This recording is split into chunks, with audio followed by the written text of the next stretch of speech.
बिस्मिल्लाहिर्रहमानिर्रहीम। फ़हीम महबूब आपसे मुखातब है। आज का जो टॉपिक है इसमें हमने PSW जो पाकिस्तान सिंगल विंडो है उस पे जो जब हम इंपोर्ट करते हैं और उसके बाद जो डाटा आईरिस पे कैसे लिंक किया जाता है उसको एक एग्जांपल के थ्रू, प्रैक्टिकल एग्जांपल के थ्रू समझेंगे।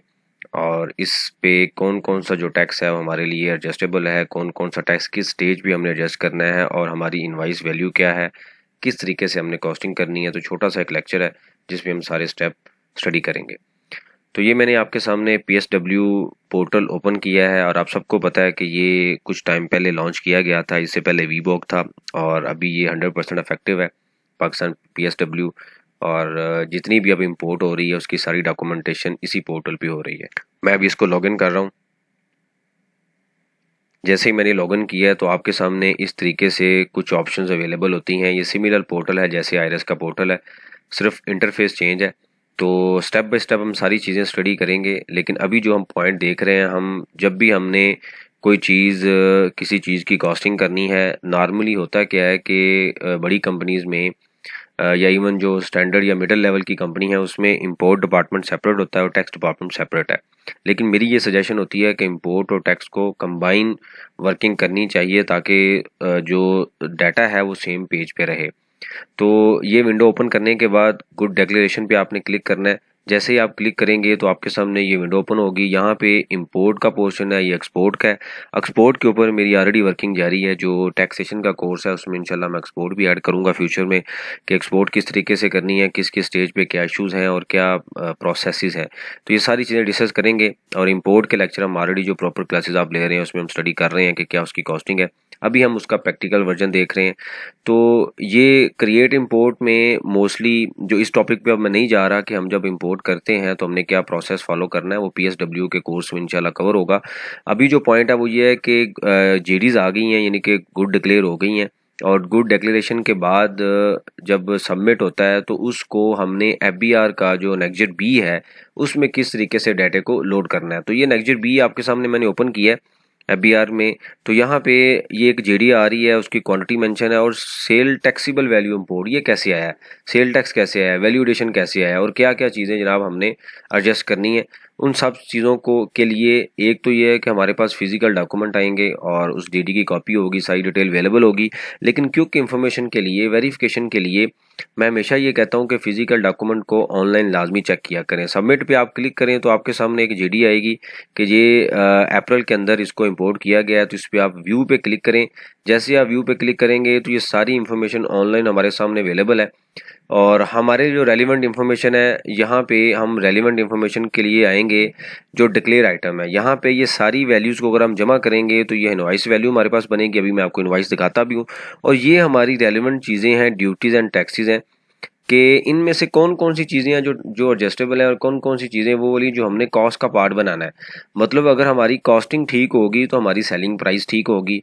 तो भाई कौन कौन सी चीज़ें हमने कॉस्ट में ऐड करनी है और कौन कौन सी चीज़ें हम कॉस्ट में ऐड नहीं कर सकते, बाय रूल ऐड नहीं कर सकते।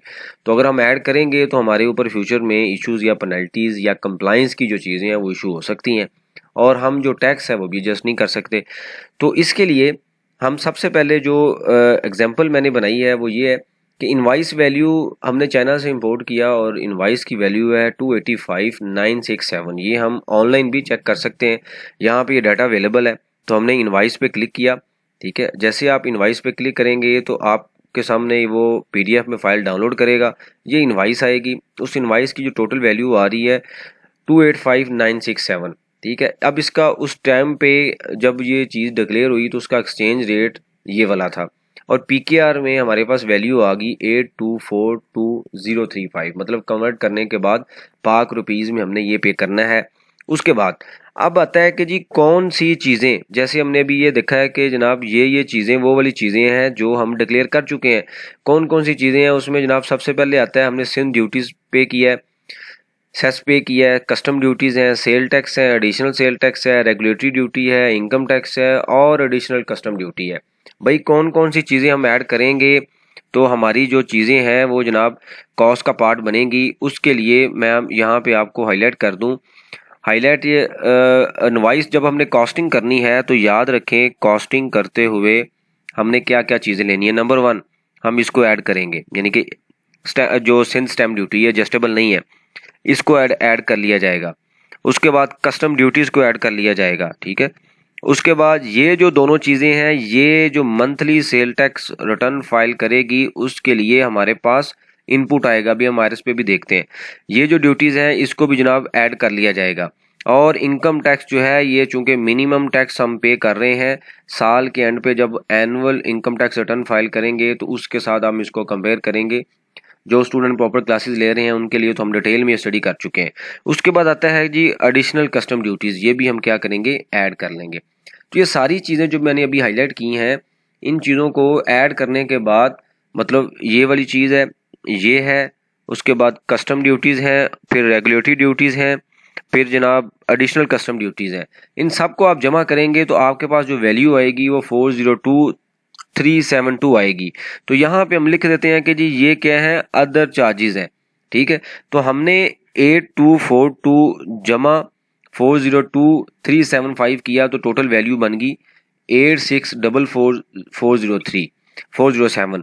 तो ये जनाब हम ये कहते हैं कि ये हमारी वो वाली वैल्यू है जो कॉस्टिंग के लिए हम यूज़ करेंगे, मतलब हमारी स्टॉक की वैल्यू है। इससे हम क्या करेंगे, हम डेबिट स्टॉक को करेंगे और क्रेडिट हमारा जो वेंडर है जिसमें मल्टीपल वेंडर आएंगे, या हम कह सकते हैं कि शिपमेंट का लेजर है उसको हम क्रेडिट करेंगे। कितनी अमाउंट से, 8.6 मिलियन से, ये जो ऊपर वैल्यू आ रही है। क्या ये वैल्यू हमारे मुताबिक ये वैल्यू बन रही है, क्या एफबीआर ने ये वैल्यू हमें दिखाई है? अब हम आएंगे आईआरएस के ऊपर। तो जब आप आईआरएस पे आएंगे तो ये आपके सामने है कि sales taxable value of import 86444007, ठीक है। तो उसने बड़ा क्लियरली कर दिया। उसके बाद उसने सेल टैक्स दिखाया 1469547 और उसके बाद एडिशनल टैक्स है। तो ये देखें, ये वही टैक्स आ रहा है जो यहाँ पे ऑलरेडी वी बॉक के अंदर हम डिक्लेयर कर चुके हैं। तो मैंने ये जो इन्फॉर्मेशन थी, ये वाली जो सारी इन्फॉर्मेशन आ रही थी वहाँ पे एक्सेल पे कॉपी की है। तो ये सारी वो वाली इन्फॉर्मेशन है जो वी बॉक पे आ रही है। इसका मतलब ये हुआ कि जब हमने कैलकुलेशन करनी है तो ये जो वैल्यू आ रही है, ये जो वैल्यू टैक्सीबल वैल्यू आ रही है, इस वैल्यू के ऊपर हम कॉस्टिंग करेंगे और ये जो हमारा टैक्स है ये इनपुट में आएगा। अब हम आते हैं मेन डाटे के ऊपर। तो ये आप देखें तो मेन डाटे में भी वही चीज़ दिखाई गई है। ये आपके सामने डाटा है, वो कहता है जी ग्रॉस वैल्यू ये है। ग्रॉस वैल्यू कौन सी होती है, जिसके ऊपर टैक्स चार्ज होता है। तो टैक्स कितना है, टैक्सीबल वैल्यू वही आ गई और सेल टैक्स कितना आ गया, 1728। अच्छा, इसमें एक बड़ी इंपॉर्टेंट चीज़ है, नेक्जेरेफ की वर्किंग में हमने देखा था कि वो एडिशनल सेल टैक्स को सेपरेट दिखाता है। इसके ऊपर नेक्जेरेफ का जो लेक्चर है उसको देख लें, उसमें मैंने एक्सप्लेन किया हुआ है कि ये इससे कोई फ़र्क नहीं पड़ता। हमारे लिए जो टैक्स इनपुट टैक्स होगा वो कौन सा होगा, जो टोटल टैक्स हम यहाँ पे दे रहे हैं वो कितना है, 1.7 मिलियन, ये जो वैल्यू फिगर वहाँ पे आ रही है। तो इसलिए हमारे लिए उस चीज़ को कोई फ़र्क नहीं पड़ता कि ये सेपरेट, क्योंकि वो एक प्रोसेस है, वैल्यू एडिशन का सेपरेट दिखा रहे हैं। इस बजट में खैर ये भी पॉइंट ख़त्म कर दिया जाएगा, इसके ऊपर ऑलरेडी ड्राफ्ट शेयर हो चुके हैं।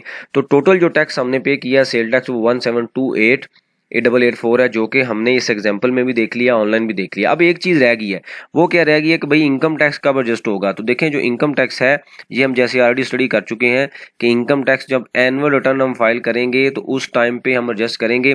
छोटी सी मैं ब्रीफ सी एक एग्जांपल दे देता हूँ कि कैसे एडजस्ट करना है, डिटेल में मैं नहीं जाऊँगा, ठीक है। तो यहाँ पे होता क्या है कि जनाब एट द एंड जाके ये सेल आती है, हमारी कॉस्ट ऑफ सेल आ जाता है और उसके बाद जीपी आ जाता है, ठीक है। तो यहाँ पे हमारे एक्सपेंसेस हैं, प्रॉफिट बिफोर टैक्स आ जाता है और यहाँ पे आ जाता है टैक्स।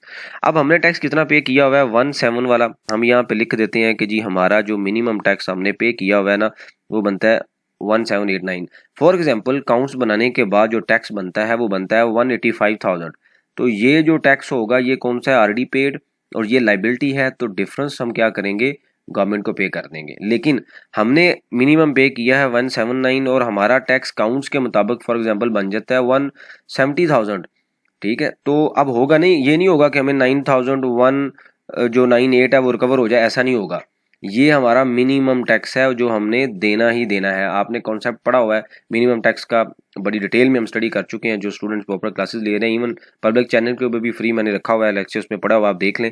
तो इसमें 9198 जो वैल्यू है ये मिनिमम टैक्स है जो हमने, यानी कि ये नहीं कि हमने पे करना है, ये हमने पे करना ही करना है। कानून ये कहता है कि भाई ये टैक्स तो देना ही देना है, अगर एडिशनल बनेगा तो आप मुझे दे दें, ठीक है। अगर इससे कम बनेगा तो फिर आपके लिए क्या टैक्स हो जाएगा, मिनिमम टैक्स है। तो यहाँ पे आप देखें बड़ी डिटेल से हम ये सारा प्रोसेस स्टडी कर चुके हैं, बड़ी सिंपल सी ब्रीफ सी इंफॉर्मेशन में। इस लॉजिक के मुताबिक अगर आप बिजनेसमैन हैं, टैक्स का काम कर रहे हैं या आप इन चीज़ों को समझ रहे हैं, तो मेरे ख्याल में ये चीज़ें आपके लिए क्लियर हो गई होंगी। इस रूल को फॉलो करें, इंशाल्लाह गलती नहीं होगी। उसकी रीज़न ये है कि अगर आपकी कॉस्टिंग ठीक नहीं होगी तो स्टॉक की वैल्यू ठीक नहीं होगी। तो याद रखें, जब स्टॉक की वैल्यू ठीक नहीं होगी तो हमारा कॉस्ट ऑफ सेल ठीक नहीं होगा, ग्रॉस प्रॉफिट ठीक नहीं होगा, प्रॉफिट ठीक नहीं होगा। अगर प्रॉफिट कम या ज़्यादा आता है तो वो डायरेक्टली इम्पैक्ट किस पे करता है? टैक्स के ऊपर। तो अल्टीमेटली आप ओवरऑल काम सही करते हुए भी बिजनेस को लॉस दे सकते हैं अगर हमारा कॉन्सेप्ट ठीक नहीं है। इससे रिलेटेड कोई क्वेश्चन हुआ मेंशन कीजिए, उसके ऊपर हम ओपन डिस्कशन करते हैं ताकि जो लर्निंग का प्रोसेस है ये कंटिन्यू रहे। थैंक यू वेरी मच, जज़ाकल्लाह।